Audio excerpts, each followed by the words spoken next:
I'm Greg Hunter. Welcome to USAWatchdog.com. With us, one of the top trends forecasters in the world. I don't know anybody who really does what he does or how he does it or how accurate he is. And he puts all of his predictions in writing in the Trends Journal. I'm talking about Gerald Celente, the publisher of the Trends Journal. Gerald Celente, thank you for joining us today on USAWatchdog.com.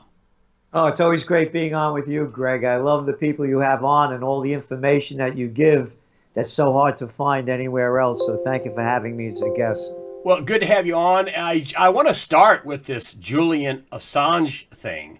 A lot of people were like, Donald Trump says he doesn't know WikiLeaks. Come on, he does. I mean, my thing is simply this, Gerald Celente. If Julian Assange comes out and says, here's my hard drive, or whatever it is, that's an earpiece, and the Russians didn't hack the DNC, and the FBI and the CIA are big, fat, treasonous liars, and I can prove it. I mean, isn't that going to throw the country into one hell of a mess when we find out for a fact certain that the Russians did not hack the DNC? We already know that they didn't hack it. There's not been one shred of evidence that they have. And the Mueller report came out, didn't make any mention that they hacked it. Yet when you read the media, they still consider and they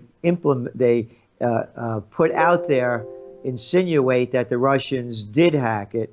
So no, it won't make any difference at all, because the people that are going to believe the Russians hacked it are going to believe it regardless of what evidence you give them showing that they didn't hack it.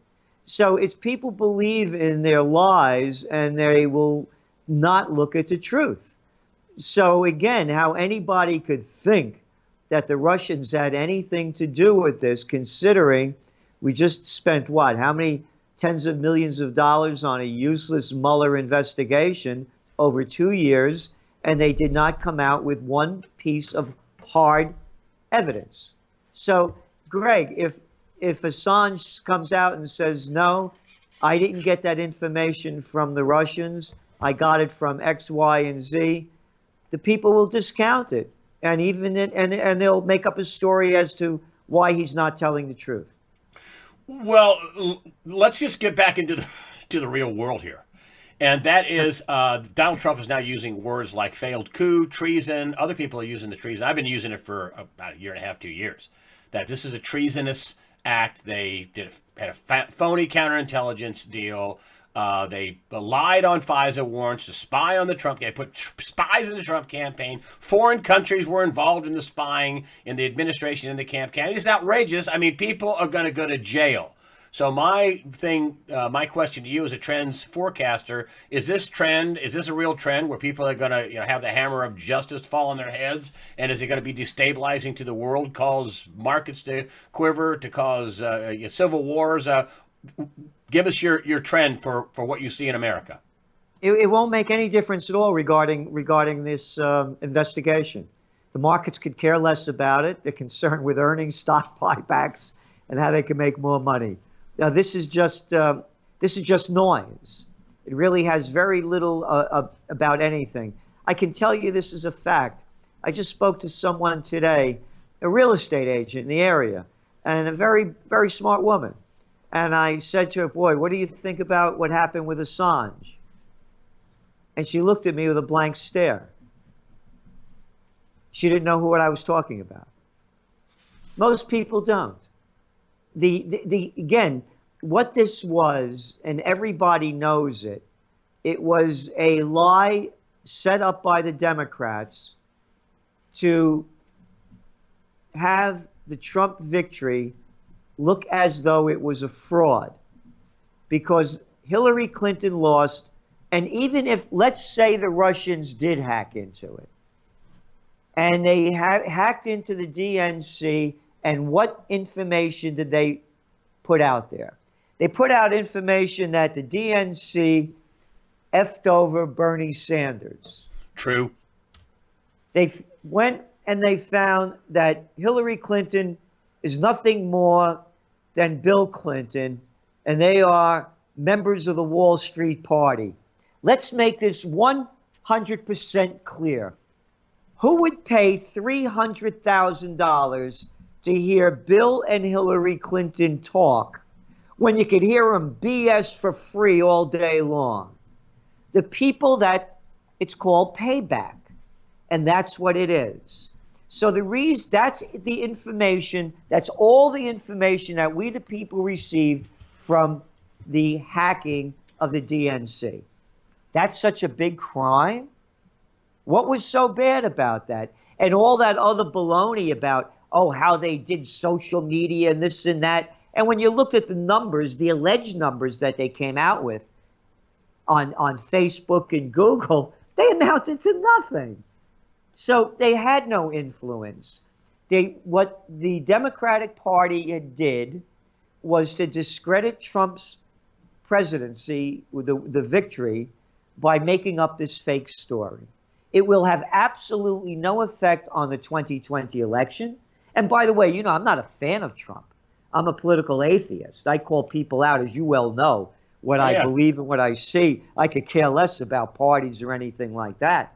I don't even think it's going to be an issue by the time the presidential reality show heats up next year. And if they start putting people in jail for this FISA warrant, they've committed fraud on the court, Comey, McCabe, I think Sally Yates, and Rosenstein all signed these phony warrants. I think also Loretta Lynch, the former attorney general, also was involved. The meeting on the table. If people start going to jail, you say, the markets are going to shrug it off. Most people aren't going to care.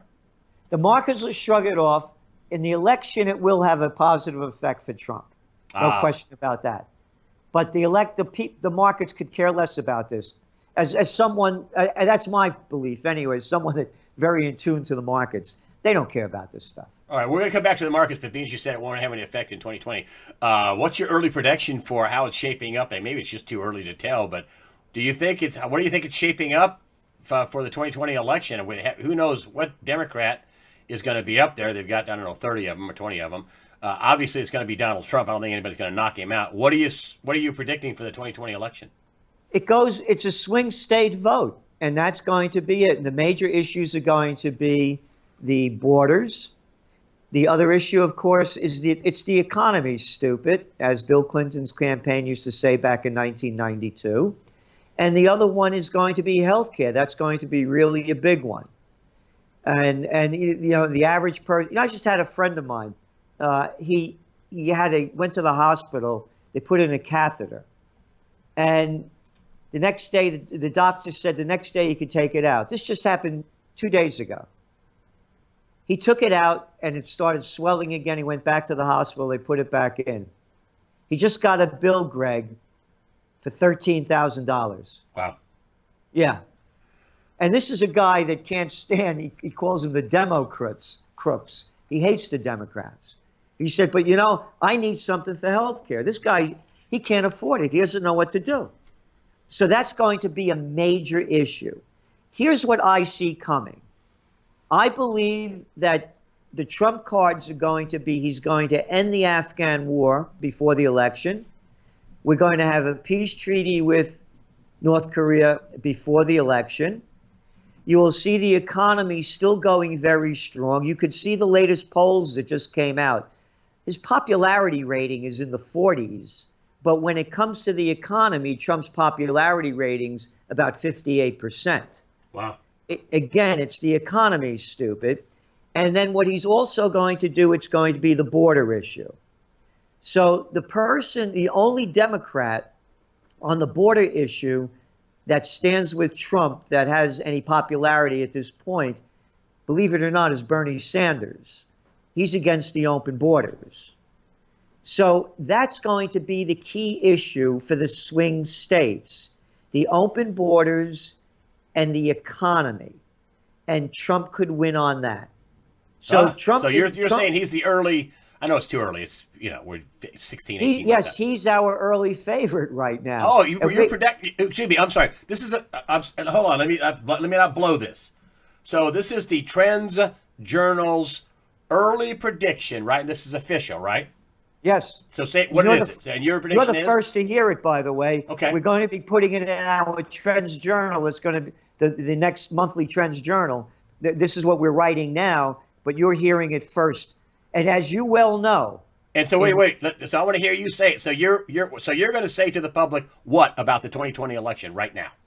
At this point, we are saying, as we're going to say continually, that it's all depends on the swing states. Remember, Trump lost the popular vote, but he got the swing states. It's an electoral college vote. The key issues in the swing state are going to be the border issue and the economy, and also trade.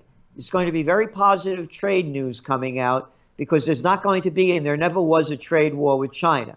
Those are going to be big, important issues in the swing states.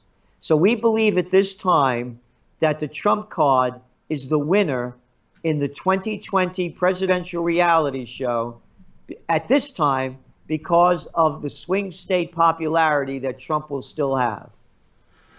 And then what about economy?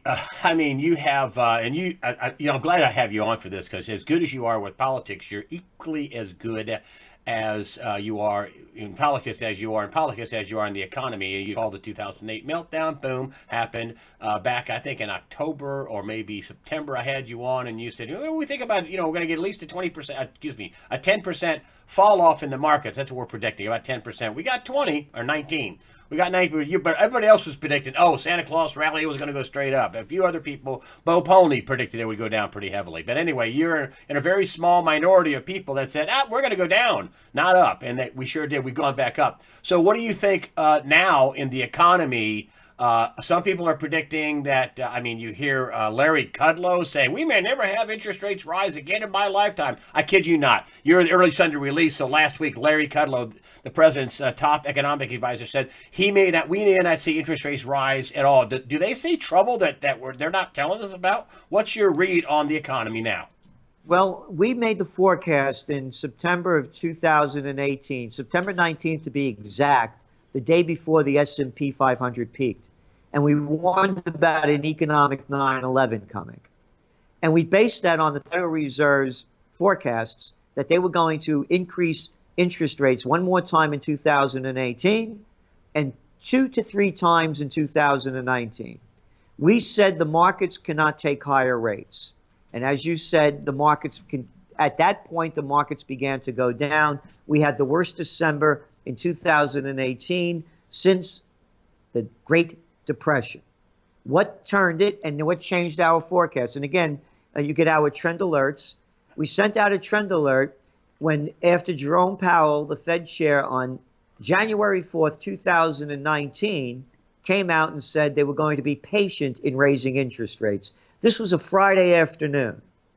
The numbers came out for job reports. They created over 300,000 jobs.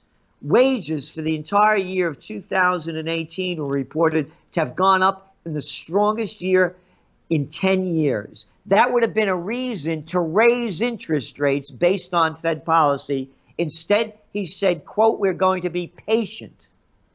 On the next Wednesday, we sent out a trend alert, and this is what we said. The Trump bump, no recession. Whoa. And we sent out, and we've been sending out also trend alerts saying not only are they not going to raise interest rates, but, Mr. Hunter, they're going to be lowering interest rates. And that is the Trump card that the other countries don't have, because they raised interest rates 9 times since 2015. Even at 9 times, we're historically low. We're only at a 2 to 2.25 overnight Fed rate. But they could lower them. Can't lower them over there in Europe. They're negative. No, you got negative interest rates. That's right. Can't lower them in Japan. You got negative interest rates. What's China doing? They're dumping as much money into that economy as possible to keep pushing it up. But they have a $40 trillion debt. It went from $900 billion in 1996 to $40 trillion today. Everybody talks about America's debt at $22 trillion. So everybody's in a box but America. Now it goes back to the presidential reality show. Trump's in the real estate business. He knows what higher interest rates do. And he knows also that you have to keep them low to keep the economy going. Now, let's go back to December of 2018. Home sales, real estate sales in Southern California dropped 20%. You know why? Because the 30-year mortgage was nearing 5%. Now you're seeing new mortgage applications, mortgage refinancing. Woof, it's going way up. And you know why? Because now a 30-year is down to about 4.34, 4.4. And we are forecasting that before the election comes, you may even see 30-year mortgages below 4%. Because if the economy slows down, and the way we're going to know is when we see the earnings reports coming out, and they're just going to be starting next week. They're already starting, but they're going to be accelerating. And so the earnings reports are expected to be softer, not too soft, but as time goes on, you're going to start seeing them softening because they went way up with the lower tax burden that they had because of the tax cuts and all the stock buybacks. So they're going to do everything they can to juice the economy in 2019 through 2020. So we don't see a big decline coming until after the elections. Oh boy. So there's a school of thought out there that says that we could get a big haywire event, big the Italians are wanting you're an Italian. The Italians are wanting their gold back over there. I know. The Italians are making a big deal out. The ECB, Mario Draghi, who's going to get I know you know what this is, the Mussolini treatment. When the Italians find out that they don't have very much of their gold left, they're supposed to be the third biggest holder of gold. The Italians are 2,400 tons in change. And Draghi was the head of the ECB over there, and now you can't use that gold. Italy's saying that gold is for Italy. That's right. And let me tell you something. He's got there. Everybody, I don't care what side you're on, everybody will say, "Yeah, that's right. It's our gold." What about one of these big banks? Wait, let me interrupt you. I didn't know you were going to talk about this. Here's a story I have right in front of me from the Wall Street Journal. Okay. Italy's ruling populace covered the central bank and its gold. The parties depict the central bank as a symbol of the technocratic elite aloof from the needs of the ordinary Italians. It goes on to say, the gold belongs to the Italians, not to the bankers, said Giorgia Meloni, leader of the Brothers of Italy. So you're 100% right in what you said. Italy's the third largest holder of gold. They want to take it out of the hands of their central bank and give it to the people and put it in the hands of the people. So, and talking about Draghi, the head of the European Central Bank, they cannot lower interest rates because they're at negative 0.4%. They're going to do more quantitative easing. So talking about the wild card that could destroy the economy around the world, our wild card, Greg, are oil prices. And what's going on with Iran, what's going on in Venezuela, what's going on in Libya, that wonderful war brought to you by the Nobel Peace of Crap Prize winner, Barack Obama, Samantha Power, Susan Rice, and you remember Hillary Clinton when she was interviewed on CBS when they asked, how did you feel when you found out that Muammar Gaddafi was killed? He wasn't killed, he was slaughtered, and they pulled him apart with knives, sodomized him. She went like this. War crime. That was a war crime. Yeah. And she went like this, and everybody could go Google it up. We came, we saw, he died. Yeah, I'm not making that up. No, I've seen it. It's true. So I wonder why she lost the election. Anyway, oil prices. Oil prices, as we speak, are heading towards $72 a barrel. They're over a 5-month high.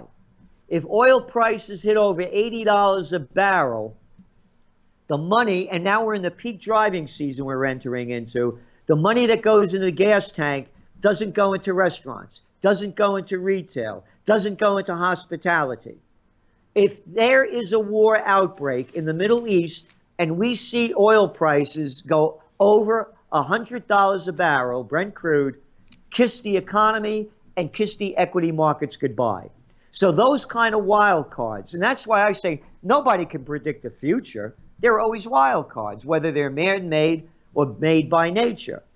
I can't say Mother Nature anymore because I don't want to get attacked for not saying Father Nature, so I'll just say nature. Oh, that's dumb. I don't. You know what, Jared? I don't play along with that. I'm sorry. I'm not gonna. I'm joking. It's a joke. I'm not playing along with with that. I know. I had Dr. Mark Faber on Gloom, Boom, and Doom, and they tried to paint him a racist. I'm sorry. I'm not playing that. You're not going to shut me up. I know. For I'm teasing. Anyway, he may have said something that you or I wouldn't say, but he's not a. Give me a break. Anyway, let's talk about gold because we have a gold now. Yeah, I know you know all about this. I have to take you to school.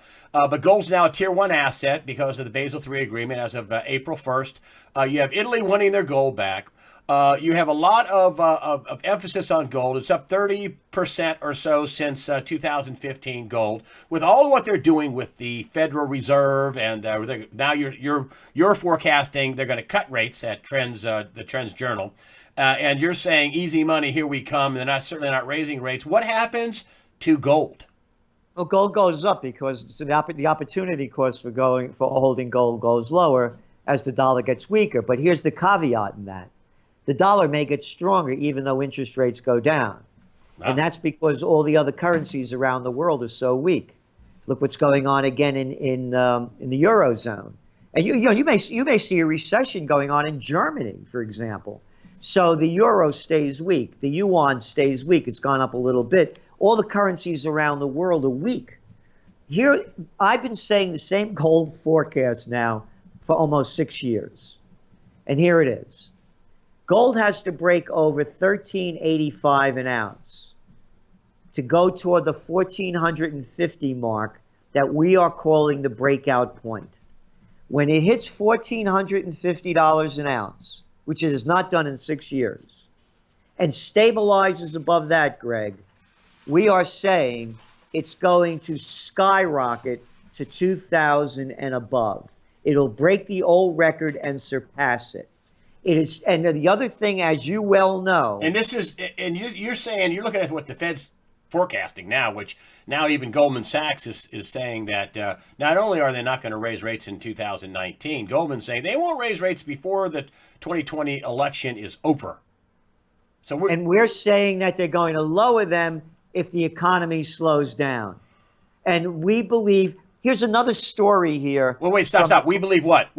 Finish your thought. That they're going to definitely lower them. Okay. Here's a story from the Financial Times. Central bank independence in Europe and the U.S. is about as dead as vaudeville. Meaning, yes, the president has pressure over the Federal Reserve. Yes, the governments have pressure over the central banks. And if you don't believe me, all you have to do is go back and look at history and see how they lowered interest rates when Richard Nixon was president and put the pressure on Burns to lower them, and they did. And then all you have to do is read Paul Volcker's new book, The Federal Reserve Chairman under Ronald Reagan, who was brought into the library in the White House, sat down next to Reagan, and James Baker, the chief of staff back in the day, looked at Volcker and said, "You have orders from the president not to raise interest rates before Election Day." So Trump has a lot of power over Powell. Yes, he does. It's the Powell put. This economy slows down. If the housing market is going to be the key indicator. If that starts slowing down dramatically, and now we're going into the rush of it, if you see GDP slowing down, they're going to lower interest rates. We believe, again, you can see a 30-year mortgage below 4%. And I want to mention one thing before I forget about gold. You also have mentioned, I'm sure, that the central banks last year bought more gold than they have in a half a century. Yeah, they're going gold crazy. So they know what's there. You have over a $250 trillion debt bubble. Here's another little headline to consider. Is Italy? I think Italy's been at least partially robbed of some of their gold because of Mario Draghi. He will not be able to set foot inside Italy if they find out they lost 10, 15 tons of their 24 tons. He's going to get the Mussolini treatment. Look that up, folks. It's ugly. Well, Mario Draghi was the head of the European division for with the Goldman Sachs.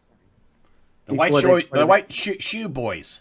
That's right, the white shoe boys. And anyway, here's just to put this back into perspective. We're saying, the economy is the way it's going now. We don't see a recession. But here's another little headline from the IMF, the International Mafia Federation. They warned over the impact of high corporate debt. Now, this is what's important about this. Levels of borrowing are continuing to rise even as profitability is falling. Now, let's go back to interest rates. What happens if rates go up and you're taking on all this debt? So you're seeing a lot of junk bonds out there in the corporate world, the collateralized loan obligations. They cannot afford higher rates. They're going to do everything they can to drop rates. Do you think, and we're going to wrap it up here just in a second here, do you think that, you have Kudlow coming out and he says, this past week, he says that, interest rates will never rise in our lifetime. To your point, Touche, they're going to cut rates. Then he says before that we need a 0.5 point rate cut, and the president agrees with me. And the president comes out and says, we need QE. Do they see something in the economy that we don't, that maybe it's already in recession? John Williams at shadowstats.com says that boom, gloom, and doom market economist, what's his name? The boom, gloom, and doom publisher, Mark Faber. Dr. Mark Faber, he says that you'll find out we were already in a recession. Do they already know we're in a recession now? Do they know that? They're not telling anybody that? What they know is that what we saw happen in last fall and winter, up until January 4th, that as soon as interest rates started to get to any higher level, as I mentioned to you, you saw home sales drop 20% in Southern California. This is a hot market. They couldn't take a 5% 30-year mortgage. They know that you need that monetary methadone that falsely pumped up the economy following the panic of '08. You talk about Trump talking about more quantitative easing. They didn't teach about quantitative easing in Economics 101 at graduate school. They didn't teach you about zero and negative interest rates in Economics 101 at graduate school. This is a phony economy pumped up with monetary methadone in the entire world. And they know, Kudlow knows, Trump knows, you got to keep that shot going to keep the bull running. At some point, that bull is going to OD. But you got room now because they raised them 9 times. They could lower them 9 and even go into negative and more quantitative easing. So your overall put, of course, there's a lot of wild cards out there, as you said. But you're saying, listen, they're going to do everything they can to have the economy singing, booming, humming going into the 2020 election. Is that correct? And I'm not trying to put words in your mouth. So what do you think? So your overall forecast for the economy is? The overall forecast of the economy, we see the equity markets going a bit higher and seeing basically what you have is what it is, absent the wild cards that I talked about. And going back to, at this point, we're calling Trump the winner of the 2020 race, considering who's running against him. And also, as you well know, in our Trends Journal, in the May issue 2016, while everyone said Trump was going to lose, it's in print. We said Trump was the winner. Yeah, you were one of the few people. Defeat Clinton. I will tell you, that's I how was it on worked, early yes. on and said Clinton. I just said Clinton would win. There's just no way she'd win. When there are 20 Republicans in the field, I said she's not going to win. People laughed at me and what, and Yeah. then they said the polls were all wrong. I mean, when I heard, an ABC News poll that she was up by 12 points, and Stephanopoulos was questioning whether that was right. Well, they say it's up 12 points. Maybe she's only up 6 points. I thought that's a phony. He knows it's phony. The Well, he's one of polls. them. We used to work. We used to work with the Clinton White House. Yes, They're yes. all phonies out there. You know what I call them? Your biggest. Prostitutes. Like, They get paid to put out. oh yeah, I'll tell you, they've done awful. The press has done awful things, and I think some of them could catch some indictments for Oh, publishing this phony stuff that the FBI and DOJ. I mean, the FBI talked about the media leak strategy. If they were knowingly involved in a leak strategy and they were knowingly putting out false information to kibosh the president, you don't have a First Amendment protection for that, my friend.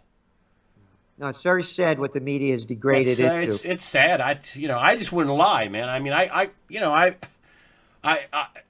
I'm neither Democrat nor Republican. I follow the Christian line, so I guess I lean a little right, but not rhino right. Last question? Last question? When you look at all the data and you look at it every day, you're a data machine. You're like a wood chipper for data. What are you most afraid of? Well, again, the most afraid of is war. That's our biggest fear, and it's heating up the rhetoric against Iran.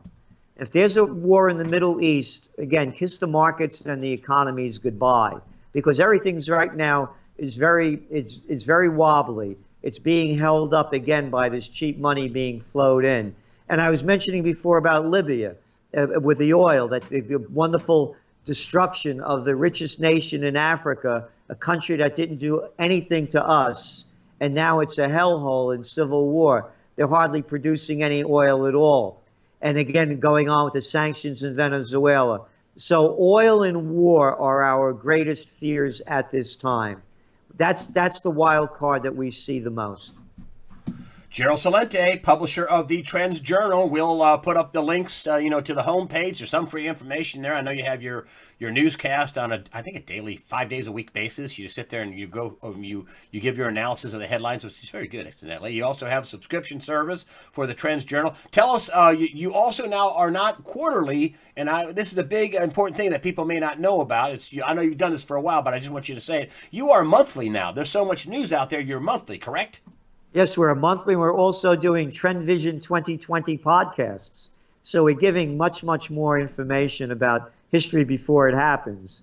And you could subscribe by going to trendsjournal.com, and it's only $129 a year. And if you're not happy with it, 30-day money-back guarantee. You have nothing to lose, everything to gain. Well, I have people from time to, well, they're trolls. He's never right. Yeah, He puts this in a publication. It's in writing. Anyway, you are right a lot, is what I wanted to say. Nobody's 100%. I mean, you don't walk on water, but you're right a lot. But anyway, Gerald Celente, thanks for joining us today on USAWatchdog.com. For you folks on YouTube, go back to all links are on USA Watchdog. It'll be in the After the Interview section, his subscription page, and also the homepage. The publisher of the Trends Journal, Trends Research is the website, correct? Yes. Trends Research. You can also Google it by going the Trends Journal. That'll pop up, trendsresearch.com. But anyway, Gerald Celente, thanks for joining us today on USAWatchdog.com. And thank you so much for having me on USAWatchdog.com, and for all the great information and all the great people you have on there to inform the people of what's going on and how to prepare for the future. My pleasure. Thanks, Gerald. We'll see you sooner than later next time, okay? Sooner than later. Thanks a lot for being on. Thank you.